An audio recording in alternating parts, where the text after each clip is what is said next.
How much of today have you actually lived? Not how much have you been awake? Not how much have you been busy? How much of today have you been genuinely present, doing something that mattered to you for reasons you actually chose, with your full attention on what was in front of you? An hour? 20 minutes? Less? Seneca was a Roman philosopher, playwright, and statesman who lived in the 1st century A.D. He wrote an essay called On the Shortness of Life, and the opening argument he makes is one that most people find immediately uncomfortable. He says, "It is not that we have a short time to live. It is that we waste most of it. Life is long enough and generous enough for anyone who uses it well. The problem is not the quantity of time we are given. It is what we do and do not do with what we have." Tonight we sit with that idea, and we ask what it reveals about the way you are living your days. Lucius Annaeus Seneca was born around 4 BC in Cordoba, in what is now Spain, raised in Rome, and spent his life navigating the most dangerous political environment in the ancient world, the imperial court of Rome, under a succession of emperors who were, with varying degrees of enthusiasm, capable of having you killed for almost any reason. This is worth knowing because On the Shortness of Life was not written from a position of comfortable security. It was written by a man who lived under constant awareness that his time could be cut short at any moment by forces entirely outside his control. The urgency in the essay is not abstract. It was earned. He dedicated the essay to his father-in-law Paulinus, who was consumed by the administrative demands of his public role, managing Rome's grain supply, a position of significant responsibility that left almost no time for anything else. Seneca's message to him was essentially this: you are trading your life for things that will not matter to you when the time comes. The essay opens with the observation that everyone complains about the shortness of life.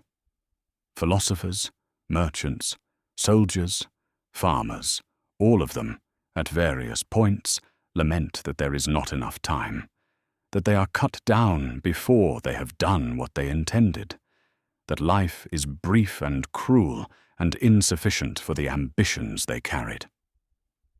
Seneca's response to this universal complaint is characteristically direct. You are wrong. Life is not short. You are simply bad at using it. His argument is precise. The amount of time a human life contains is not small. It is enormous. Consider what 70 or 80 years actually represents in hours, in days, in the accumulated moments available for genuine living. The problem is not the total. The problem is what happens to most of those moments before they can be used for anything that actually matters. They are given away, spent on other people's priorities, absorbed by busyness that feels important but produces nothing that the person themselves would value if they stopped to examine it honestly, deferred into a future that never quite arrives, lost to distraction, to obligation, to the 1,000 small surrenders of time that each seem reasonable in isolation and add up over decades to something that looks like a life but was never fully inhabited. Seneca writes that we are given time lavishly, and we let it drain through our fingers as if it were nothing, as if there were always more coming, as if the account were inexhaustible. It is not inexhaustible. And the moment you genuinely understand that, not intellectually but felt in your body as a fact about your actual situation, something changes in how you relate to the hours you have left. Seneca was specific about the mechanisms of waste. He was not making a vague argument that people should live better. He was cataloguing, with the precision of someone who had watched it happen from close range, the particular ways that human beings reliably squander the time they are given. The first is busyness, the state of being perpetually occupied, rushing from one task to the next, always doing, never reflecting, filling every available moment with activity, while maintaining the comfortable feeling that all of this activity constitutes a life. Seneca was contemptuous of busyness in a way that feels almost shockingly contemporary. He wrote that there is nothing the busy man is further from than living. That busyness is often a sophisticated form of avoidance, a way of never having to ask whether any of this is actually what you want to be doing with your time. The second is deferral, the habit of locating your real life in the future, of treating the present as a preparation for the moment when real living will begin, when the career is established, when the children are grown, when the debt is paid, when I retire. Seneca's response to this is one of the most clarifying things he wrote. He points out that the person who defers their life is assuming a future that has not been promised, that the years you are planning to inhabit may never arrive, and that even if they do, the habit of deferral does not stop. It simply finds a new threshold beyond which real life is always beginning, but never quite here. The third is other people's time, the hours spent on obligations you did not choose, in service of priorities that are not yours, in the performance of a social role that leaves no room for the self underneath it. Seneca is not arguing for selfishness. He understood the necessity of social obligation. He is arguing for the distinction between what you genuinely owe others and what you have simply never found the clarity or the courage to refuse. He writes that we are tight-fisted with money and property. We guard them carefully. We notice when they are taken from us. We would not give them away to a stranger without good reason. But with time, with the one resource that, once spent, cannot be recovered by any means, we are recklessly generous. We give it to anyone who asks. We surrender it to demands that produce nothing we value. We let it be taken without protest because it doesn't feel, in the moment, like anything is being taken. It is being taken. Every hour spent on something you would not choose if you were thinking clearly about what your time is actually worth. That hour is gone. Not deferred. Gone.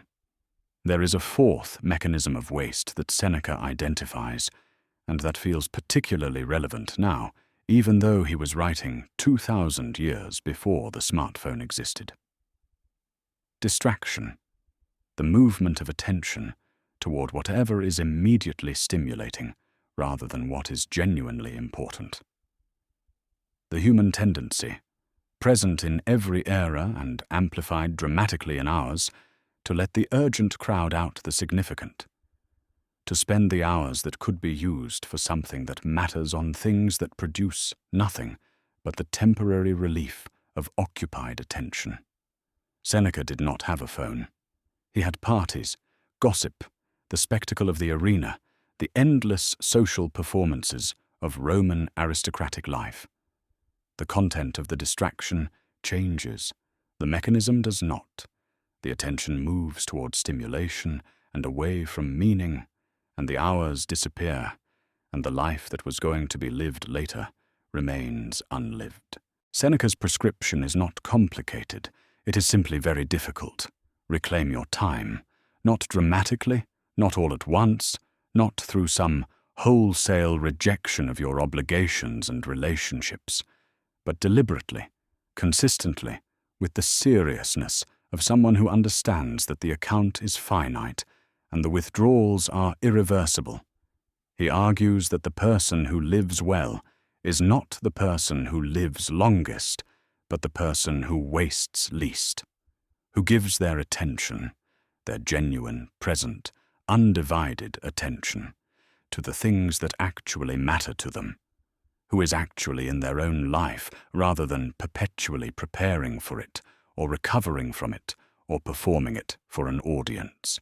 He makes a distinction that is worth sitting with carefully between time that is lived and time that is merely passed through.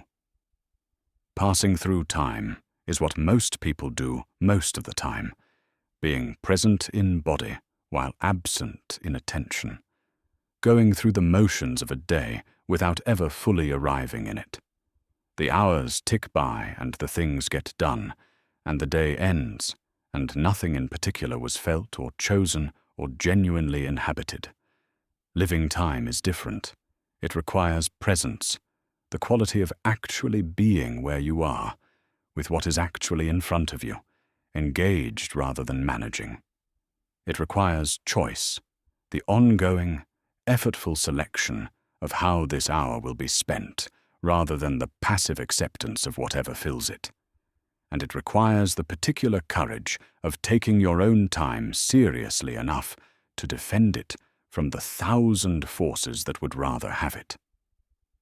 Seneca was not describing a life of leisure or philosophical retreat.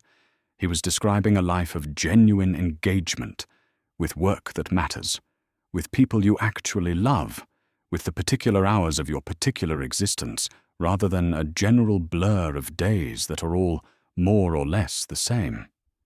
He writes about what he calls the truly wise person, the one who lives each day as if it could be their last, not in a morbid sense, but in the sense of taking it seriously, of not assuming that what was left undone today can simply be moved to tomorrow, of understanding that the accumulation of deferred living eventually produces a life that was never quite lived at all.